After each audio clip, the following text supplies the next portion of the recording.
हर हर महादेव। तो फ्रेंड्स एबे आम नयागढ़ दशपल्ला जा लंका पोड़ी देखा बा रावण पोड़ी चलते ये देखा रावण पोड़ी।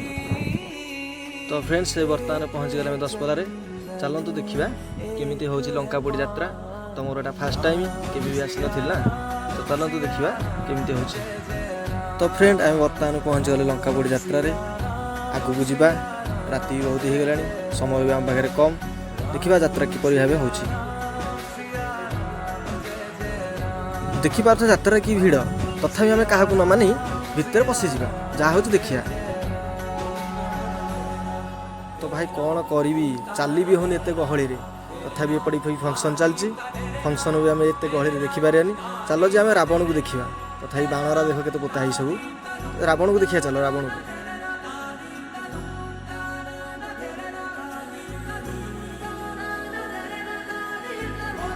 तो फ्रेंड आप देखिपे रावण केड़ बड़ रावण देखु दशपल्ला रावण ये देखु।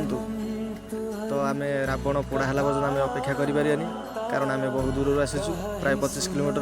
तो अभी बहुत राति भी हो गला आम घर को जबार अच्छी।